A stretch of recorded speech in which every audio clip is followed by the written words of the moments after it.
This is your host, Jasmina, and Erik Nelson, and also Liz Fernandez with us. So, Eric, how are you? I'm doing great. How are you, Jess? I'm fine. I'm doing great as well. So, how are you, Liz? I'm good. Um, Eric, something about yourself and also the books that you have published so far from the SomnAgent series. Sure. So I guess starting with me, for people who weren't able to join us the last time, my name, of course, is Erik Nelson, and I wrote a couple books for a specific trilogy called the SomnAgent series. And I guess before I get into the books, I really started writing when I was 13. I used to not be able to sleep very well, and someone told me just to write down my ideas. I used to lay in bed just like thinking of, I couldn't stop thinking about stuff, so someone said to write it down, and that was kind of the very beginning of my writing. And I used to write short stories and make up characters and things. I think maybe how most people get started in writing, where they just have ideas and they just start writing them down. And then I started traveling after college. And I had written some stuff before then, but nothing really serious. But when I was traveling, I decided while I was traveling, I would take it a little bit more seriously. Funny enough, when I was traveling, I found that I had a little bit more time on my hands. You can only go and be a tourist so much. And when I was out and about, I just decided to start writing and really consistently and kind of a little bit more disciplined about it. And that was back in 2011. And then published my first book in 2012, and have been doing it ever since. I just completed my second novel. It's called, the first book is called The Snake and the Fox, and the second book that I just completed is called The Shadows and the Innocence, and is a direct sequel to the first book there. Yeah. Your series, the SomnAgent series, is a trilogy, right? Yes, yeah, it is a trilogy. There will be a third book. So, can you tell us a bit more about the continuation of the story from book? Yeah, book one. For those who have read book one, it leaves. One. Are you still there? Okay. Yeah, book one leaves at the Frozen Stone. Of course, if we were to do kind of a recap, in book one, you have the two main characters, Slider and Pippa, and they're on their journey to go kill the king. And for those who read the book, it doesn't go quite as planned, and some intrigue ensues, and they end up going to this other place called the Frozen Stone, which is kind of like a prison. It's like an icy prison island where the gangs live. And there's a reason why they were sent there, although it's not immediately apparent in the first book. The guy who set them up, he's a wizard who set them up to be captured. He sends them there telling them that they're going to be killed by this thieves guild called the Rats Thieves Guild. And they just assume that they're going there to die, and they might. While they're there, it's very dangerous, and they're pretty much on everyone's hit list. While at the same time they're scrambling to survive, they end up joining the guilds. There's the Wolf Guild and the Rat Guild. Slider ends up joining the Rat Guild, and Pippa ends up joining the Wolf Guild. And they're just trying to survive on this really cutthroat, very dangerous place. And while they're there, they learn a little bit more kind of about the story as a whole. They learn a little bit more about this thing called the Wonder Shard, which we later learn is a piece of something even bigger. And this thing apparently has incredible power that they see and they find out, but it's hard to control. And at the end of the book, Pippa ends up escaping with some of his allies, that he develops on the island. While Slider and Lilium, who's another character who we meet along the way, they're left on the island pretty much, we assume, to die. There's no other way off the island. There's no more food or water coming. Pretty much everyone who's left on the island, we're just assuming, is going to be dead, unless they can figure out a way to escape. And then at the very end, of course, we see Pitt and Nim. They miraculously show up on a boat. And Nim, in her strange cheerfulness, is like, "Hey, so we're here. How's it going?" And, of course, Slider and Lilium are scratching their heads going, "What's going on?" And that's kind of where it ends. And, of course, Pitt, who is another character we met kind of in the first half, he disappears in the second half. We don't actually know what happens to him. Nim meets up with him, and they just vanish out of thin air while they're trying to kill the king back at the castle. And that's kind of where the second book takes place. The second book actually begins right after Pitt and Nim disappear. And it sort of goes through what they were going through in their adventures while Slider and Fippa are on the Frozen Stone.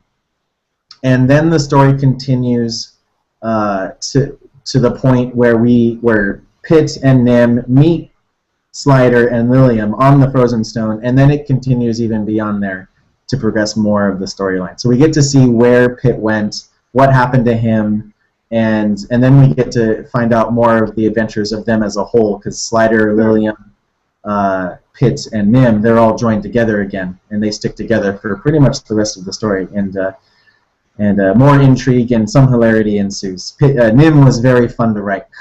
She was a very fun character.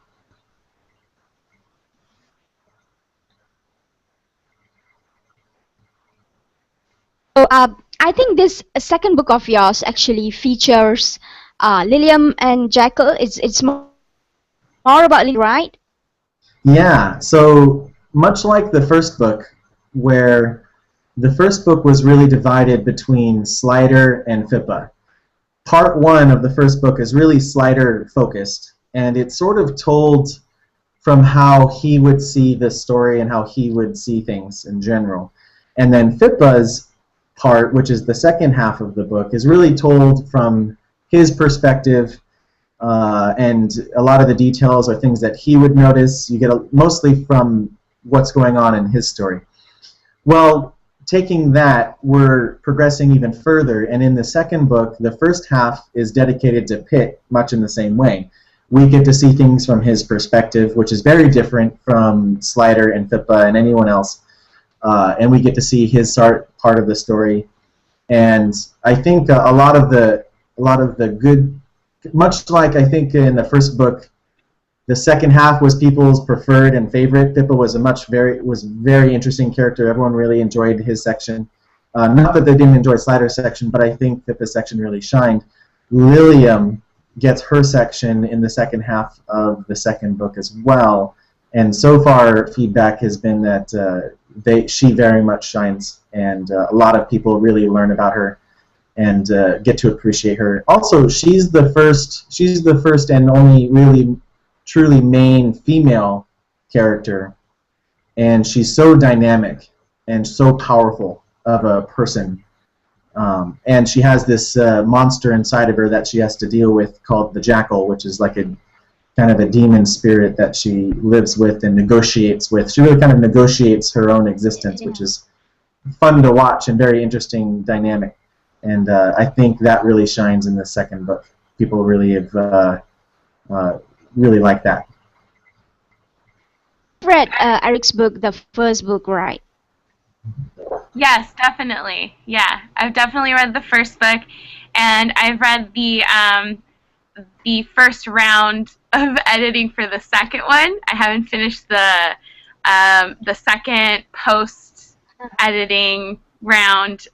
Post-editing version of the book.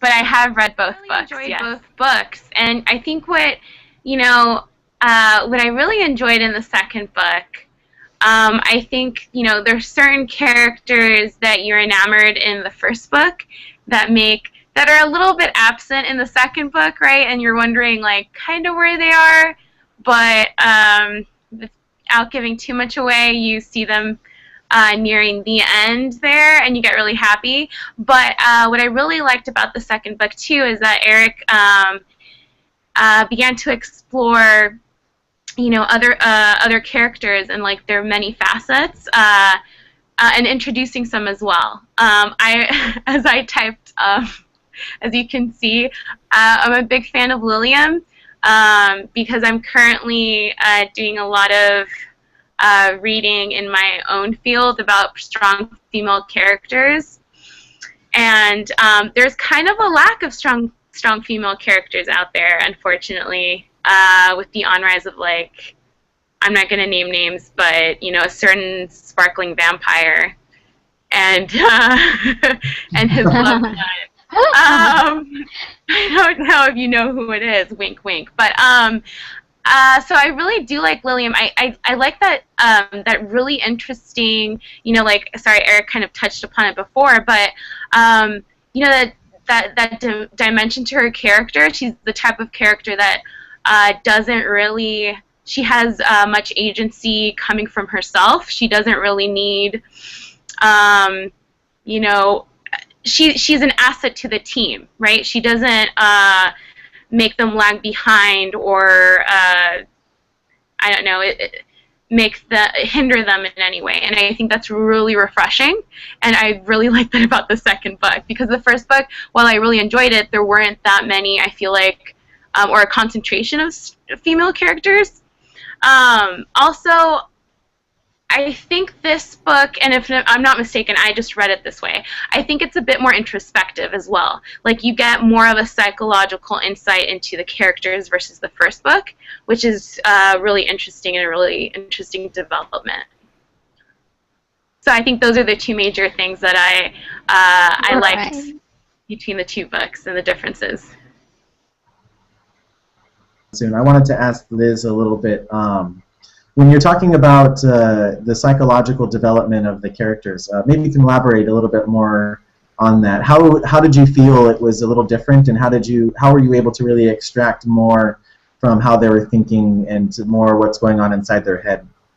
Sure. I think and I think we had a conversation on this, like, one day, like I was stuck in traffic or something, about you in the second book you use something called free and direct discourse, which is something a lot of my favorite authors through time, like Jane Austen and so forth, have used in their own writing. And I think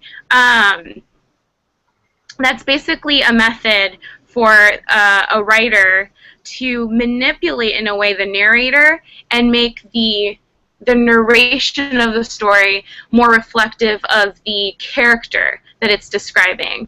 And I think that, with a combination of, like, inward thought that we see a lot in, oh my gosh, it's left me, Pitt, right? Mm-hmm.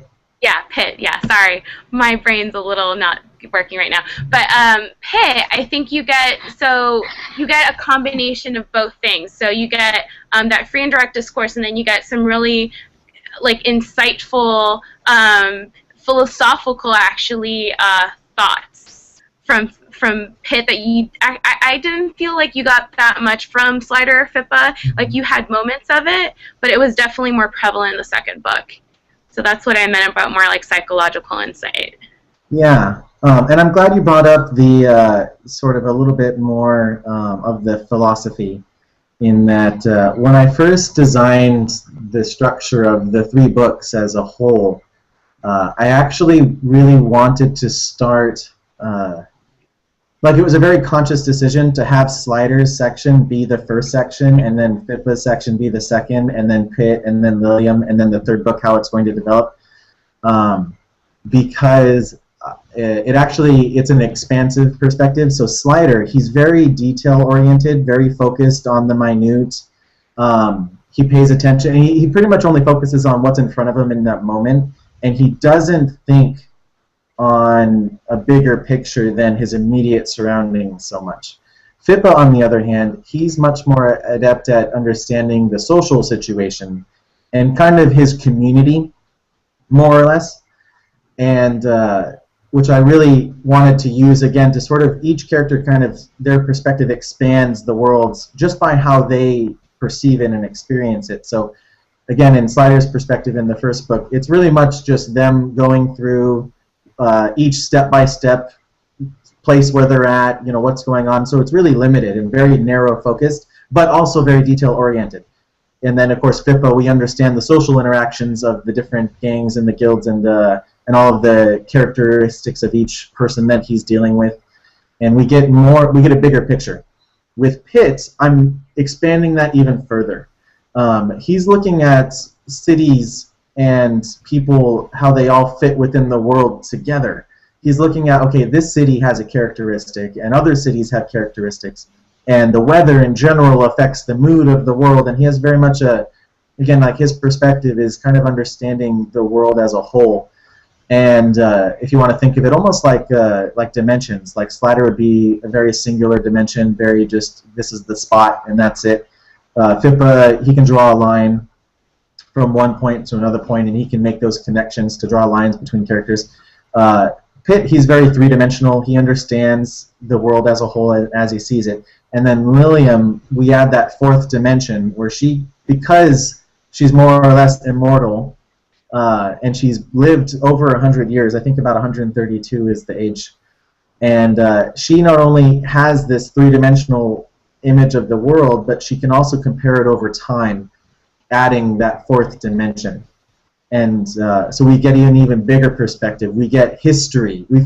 Lilium's section is really where we actually get real history about, you know, stuff that happened before the immediate past. You know, I mean, we understand that maybe 10 years ago something bad happened, and a little bit before that there was a revolution where these thieves guilds within the city sort of took over. So that's like a general, just kind of setting history. But with Lilium, we actually get to experience history. We get to experience her memories throughout history, and we get to understand how they've connected to everything else. And her past is actually very relevant to the current present. And I think that's a really fun and exciting tool that I get to use to sort of expand the world. And I even remember one of the people who read the book told me from the first book that if they could have changed one thing, it would be that we would get a more expansive view of the world. And I didn't want to tell him at the time, but in the back of my head, I wanted to note that was I chose to leave you in the dark, especially in the first book, about the world as a whole, and we get to see it a lot more. And with that comes these philosophical questions, especially with Pitt, who's a very introspective character. We get to see him thinking about, you know, right and wrong, good and evil, and how they're mixed together. And we get to ask those questions that we didn't really get to ask from the first book. We were shown them, and we get to see what it looks like to have good and evil blended into gray, but that was never really a discussion in the first book. It just was. In the second book, we really get that discussion a little bit more of right and wrong and good and evil and things like that. And Lilium, I think, does such a fun job at living that too. Eric, we get to come right off of Pitt and yes, and then Jas had her question there. And her question is, can you let us know about the development of Book 3 next? And Book 3 is, again, it's currently in development. It's going to follow a similar structure as the first two books, with a slight difference in that we will get to see a little bit more of a mixing of the characters' perspectives in the third book. However, the first half is mostly going to be dedicated to this other character. I pronounce his name Queckelm. He's also known as Raven. And it's going to be a little bit mostly from his perspective and how he sees things and why he's there. And he's kind of like the bad guy so far. And hopefully we get to see where he comes from and understand him a little bit more. And then we get to wrap it up in the second half with all of the characters together. So far, how is your book 2 doing so far? It's actually doing quite well. Unfortunately, it's not released as of right now in this moment for hardcover or paperback. That's still in development. I'm still working on formatting it for paper. But the digital sales are actually doing pretty well, and I haven't had because by the time I think the first book's been out for a couple of years, I've had a lot more feedback about the first book. The second book's only been out for about, as of this moment, I think about 2 or 3 weeks. So of the people that have bought it, I haven't had as much feedback. However, the feedback I have received is very positive and very in favor, very much leaning towards Lilium as the star. Lilium is very much the star of the second book. Pitt actually, people really like him and enjoy him, but I think it's refreshing, like Liz mentioned, the dynamic of a woman hero / anti-hero. You know, she and all of the issues that she goes with, and I think a lot of men and women have responded very positively to that. And I do agree with Liz in that there isn't as many just women heroes that take on the same power and the same agency as men do, as men heroes do in these stories. If there is a woman hero, she's still a damsel in distress, kind of. She's still a tag-along. She still helps out, but is supplementary to the main man. And Lilium actually gets to be the star and is the powerhouse and it's more like the other, like Slider, the hero of the first book. He's tagging along with Lilium. He's the supplement. He's the one that supports Lilium a little bit, but actually it's Lilium really carrying the group there. And that's a lot of people really responded well to that. So far it's going pretty well. Right, out of the show right now. So, Erik, you have anything else to say out there? Like, or Liz, if you have any other questions for Erik, you can ask him. Any other questions? I mean, I feel like we could probably have a conversation that lasts like 3 hours, but about books. But oh, I have a question. I'm actually I plan to go into teaching. And so, what, as an author, what's some advice to maybe you know, a kid in high school who loves to write, but you know, the parents and maybe even like teachers are telling them, hey, that's not really that profitable, like, you know, solve some math problems, go that route because that's where it's at. Like, what advice would you give to blossoming writers? You have to be, I think, a little realistic for blossoming writers. I would say, for a blossoming writer, to never stop writing. It's too easy to get distracted from your own writing and what's going on with your own projects.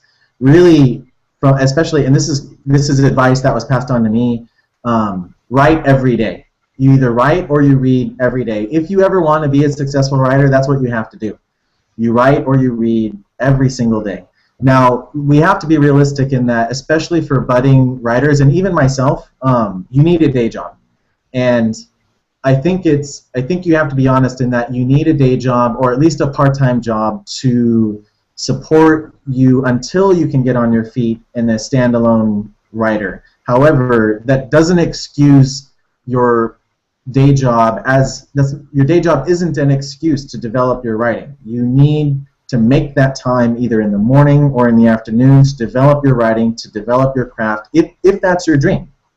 And it may mean suffering for a little while, doing a job that you don't necessarily care for, but you have to pay the bills, and you have to do, you have to be responsible. There's a lot of writers who, I think, dive into writing right away expecting to be successful, but it takes time. You have to build a reader base, you have to get your name out there, and a lot of and you have to practice writing a little bit more. And it just it's unrealistic, I think, to just think that your first book's going to be, you know, a huge hit. And I would say plan realistically, get a job, whether it's flipping burgers at McDonald's or whatever, but that's not an excuse to stop writing and write every single day. Thank you. That's really helpful, I think, to a lot of students. Right. Yes. So, Liz, and Eric. I think we are coming to the end of the show. Thank you very much for joining us, Eric. So thank you very much and have a great day. Thank you so much, Jazz, for setting this up, and thank you so much, Liz, for joining us. Of course, anytime. Bye. Bye, thanks.